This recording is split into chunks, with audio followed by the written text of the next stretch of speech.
क्या एक सेफोलॉजिस्ट के तौर पर आप इस रीजनिंग से सहमत हैं जो प्रदीप जी कह रहे हैं? अंजना जी, मुझे नहीं लगता कि कोई इससे असहमति जता सकता है। कैसे असहमति जताई जाए? उन्होंने जिन राज्यों का जिक्र किया और जिस खांचे में रखा है वो बिल्कुल स्पष्ट है। अगर आप बंगाल, पंजाब, दिल्ली इनकी बात करें तो यहाँ संभावना है, और उन्होंने बहुत केयरफुली इस बात को कहा, संभावनाएं हैं लेकिन संभावना कम है। और जिन जिन राज्यों का जिस तरह से विश्लेषण किया कि इन राज्यों में संभावना तो है लेकिन संभावना बहुत कम है। बंगाल में क्या कांग्रेस टीएमसी बना ले और साथ में लेफ्ट भी आ जाए, इसकी संभावना तो है लेकिन संभावना बहुत कम है। अगर हम पंजाब और दिल्ली की बात करें वही स्थिति है, क्योंकि फॉर्मूला दो ही होता है। अगर सीट बंटवारे का फॉर्मूला दो है, पिछला विधानसभा का चुनाव और पिछला लोकसभा का चुनाव।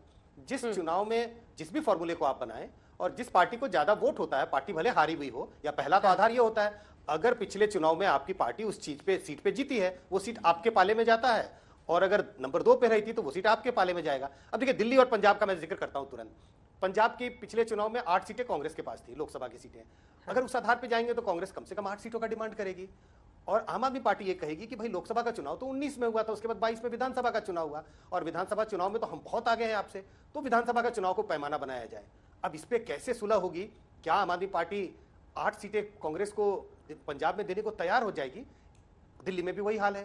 अगर 2019 के लोकसभा की बात करें तो कांग्रेस ने सारी सीटों पर सिवाय एक सीट को छोड़ के नंबर 2 पे कांग्रेस थी। ये जरूर है कि फासला बहुत बड़ा था, और आम आदमी पार्टी नंबर 3 पर थी। तो कांग्रेस चाहेगी कि भाई दिल्ली में भी लोकसभा का पैमाना रखा जाए। आम आदमी पार्टी कहेगी नहीं, 2019 के बाद तो 2020 में हमने बड़ी जीत हासिल की।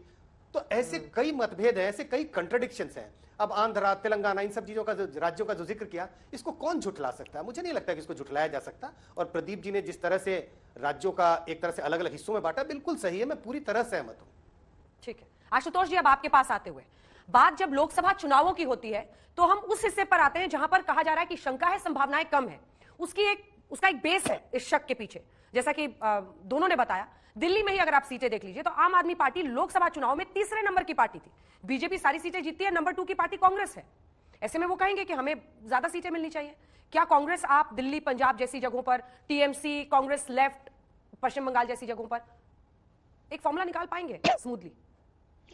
देखिए अंजना जी, चुनाव संभावनाओं का खेल है, और एक जो बुनियादी चीज है जिस पर हमारे दोनों सेफोलॉजिस्टों को निश्चित तौर पर उस पर गौर किया होगा, वो ये कि ये गठबंधन एक साथ क्यों आ रहा है। असली सवाल इसी बात को लेकर है। अगर उनके अंदर ये सोच है कि भारतीय जनता पार्टी का तीसरी बार भी सरकार में आएगी, तो उनका अस्तित्व, पार्टी का अस्तित्व, सरकार का अस्तित्व न केवल खतरे में होगा, बल्कि इनमें से बहुत सारे लोग वो होंगे जो कई कई सालों के लिए जेल में भी जा सकते हैं या जेल में भी रहना पड़ सकता है। यह बुनियादी कारण है जिसकी वजह से ये चुनाव में एक साथ आने के बारे में सोच रहे हैं, या 4 मीटिंग्स इन्होंने कर दी। ये बुनियादी फैक्टर है। अब ये बुनियादी फैक्टर है, तो वैसे में जब आप सीट एडजस्टमेंट के लिए जाएंगे तो शुरू में पोस्चरिंग भी होगी, बार्गेनिंग भी होगी, निगोशिएशंस भी होंगे, रूठना भी होगा, मनाना भी होगा। लेकिन अब मैं आपको सिर्फ आम आदमी पार्टी का उदाहरण अगर मैं दूं, सिर्फ पंजाब, दिल्ली और गुजरात। पंजाब में मुझे नहीं लगता कि इनके बीच में किसी तरीके का कोई गठबंधन होगा, लेकिन क्या वहां इंडिया गठबंधन को किसी एक सीट का नुकसान होगा? क्या भारतीय जनता पार्टी और अकाली दल अकेले अकेले चुनाव लड़के कोई सीट जीत सकते हैं? आज की तारीख में अकाली दल वहां 16% की पार्टी और बीजेपी में लगभग 16% की पार्टी वहां पे है।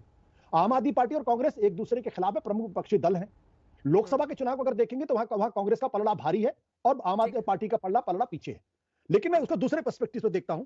पंजाब एक ऐसा राज्य है जो पाकिस्तान से जुड़ा हुआ है। वहां सत्ता पक्ष और विपक्ष को कतई एक साथ मिलकर चुनाव नहीं लड़ना चाहिए, अन्यथा अपोजिशन का स्पेस किसी दूसरे के पास जा सकता है और वो खतरनाक स्थिति पैदा हो। जहां तक दिल्ली का प्रश्न है, मुझे इस बारे में पूरा भरोसा है कि दिल्ली आम आदमी पार्टी और कांग्रेस के पास दूसरा कोई विकल्प नहीं है सिवाय इसके एक दूसरे के साथ गलबैया करें। 2019 में भी 5-2 का फॉर्मूला आया था, 4-3 की बात हो रही थी, 4-3 में बात नहीं है, लेकिन 2019 से लेकर 2024 में जो स्थिति पैदा हुई है उसमें आम आदमी पार्टी की सरकार बची रहेगी, उसको विपक्ष की आज की तारीख में ज्यादा जरूरत है। ये भी सच्चाई है। गुजरात के अंदर मुझे लगता है कि कांग्रेस और आम आदमी पार्टी के बीच में देर से देर गठबंधन हो जाएगा। तो मैं ऐसा नहीं मानता हूं कि गठबंधन नहीं हो पाएगा, गठबंधन होगा, लेकिन जो कोएलिशन पॉलिटिक्स का जो बुनियादी कॉन्ट्रडिक्शन है वो आखिरी समय तक उसमें रूठना बनाना बना रहेगा। जो ग्लू है उनके हिसाब से, जो मतलब ग्लू मतलब फेविकॉल जिसको कह लीजिए आम भाषा में, कंपनी का नाम इसलिए मैं लेना नहीं चाह रही थी, जो मामला जोड़ने वाला है प्रदीप जी, जब वो जेल जाने का भय है तो वो कह रहे हैं कि इसकी वजह से कोई ना कोई फॉर्मूला निकालेंगे ही, मरता क्या ना करता। मुझे पता है कि सुरेन जी को ये बात अच्छी नहीं लग रही होगी, लेकिन ये एक स्थिति बनी है जिसकी वजह से ऐसी विपरीत सोच वाले तमाम नेता एक छतरी के नीचे आए हैं। लेकिन उनकी बात पंजाब के लिए क्या सही नहीं है? वो ये कह रहे हैं कि मान लीजिए नहीं भी हो पाता है बहुत स्मूथली इन दोनों के बीच में गठबंधन, लेकिन बीजेपी या अकाली को वहां फायदा हो जाए, ये भी होता हुआ नहीं दिख रहा है। यानी कि आप अलग से भी लड़े, कांग्रेस अलग से भी लड़े, या कुछ सीटों पर समझौता हो भी जाए, तब भी फायदा इन्हीं दोनों पार्टियों को होगा, यानी बीजेपी को नहीं होगा पंजाब जैसी जगह। देखिए अंजना जी, हमने जो आकलन किया है क्या गठबंधन होगा और क्या एक उम्मीदवार होगा, इसका किया है। फायदा होगा कि नहीं होगा वो तो उस पर निर्भर करेगा जो स्थिति सामने आएगी अलग अलग राज्यों में, जैसे कि बताया आशुतोष जी ने। बिल्कुल सही कहा कि जैसे आशुतोष जी ने कहा कि जेल का डर है, एक कॉमन फैक्टर है कि किसी भी तरह से बीजेपी या मोदी को सरकार में आने से रोकना है। ये दो कॉमन फैक्टर है, लेकिन आपको इनके मूल में भी जाना पड़ेगा, इनके ओरिजिन में भी जाना पड़ेगा। चाहे टीएमसी हो और चाहे आम आदमी पार्टी हो, इन पार्टियों का जो पेट है वो कांग्रेस की पीठ से लगा हुआ है। आपको इसको समझना पड़ेगा। और इसी बेसिक उसका मतलब यह है कि ये इनका उदय ही हुआ है कांग्रेस के लॉस से। ठीक है, कांग्रेस हाथ पे जाते गई तो वही वोट शिफ्ट होके इन पार्टियों में आते गया। तो ये मूल है, इसका मतलब है ओरिजिन है ये। तो ओरिजिन को कोई भी अपना बचा के रखना चाहता है, ऐसा माना गया। उसी के चलते आप देखेंगे उत्तर का ये हमेशा इन लोगों को चीजें सोचनी पड़ेगी, देखनी पड़ेगी। हाँ, लेकिन अब सर पे पानी इतना गुजर चुका है कि जैसे कहा आपने कि मरता क्या नहीं करता, जुड़ जाए तो जुड़ने, मैंने तो संभावनाएं जताई हैं। और इन विशेष कारणों की वजह से उनको इन श्रेणी में रखा है, मूल की वजह से भी। और जिस हिसाब से जैसे लेफ्ट और टीएमसी कैसे हो सकता है, कैसे हो सकता है लेफ्ट और टीएमसी? 42 सीटें हैं। चलिए पंजाब और दिल्ली में तो मुद्दा 1 या 2 सीट का इधर उधर, जैसे वापस आशुतोष जी ने बताया 4-3 हो जाएगा या 5-2 हो जाएगा, तो एक सीट में किसी को कुछ पड़ता। ठीक, बट मूल कहां से आएगा और कहां जाएगा?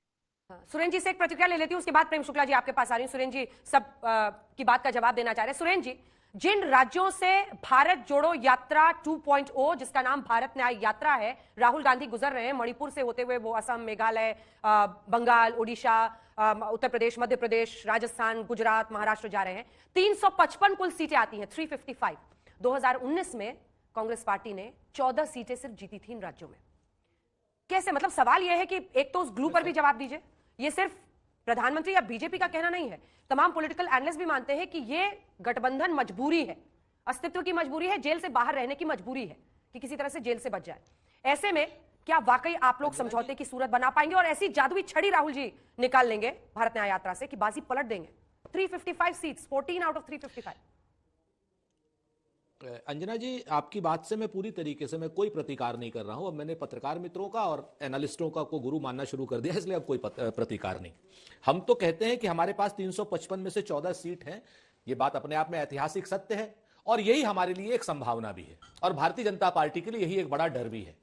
भाई, हमारे पास जीतने के लिए 340 सीटें, 341 सीटें और भारतीय जनता पार्टी के पास जीतने के लिए कुल 14 सीटें हैं। एक चीज को बहुत स्पष्ट जानिए, नंबर 1। नंबर 2, मैं बिल्कुल सहमत हूं आपकी एक बात से कि हम लोगों के बीच में आंतरिक मतभेद हैं सारी पार्टियों में, लेकिन मनभेद नहीं है। संवाद के जरिए हम विवाद को सुलझा रहे हैं, ठीक है ना? हम संवाद हमारा हो रहा है, विवाद को सुलझा रहे हैं। अगर इतनी ही सब गुत्थियां नहीं होती तो ये सारे के सारे दल कांग्रेस से ही निकले हैं, चाहे वो एनसीपी हो, चाहे टीएमसी हो, तमाम ऐसे दल हैं जो कांग्रेस से, चाहे वाईएसआर कांग्रेस हो।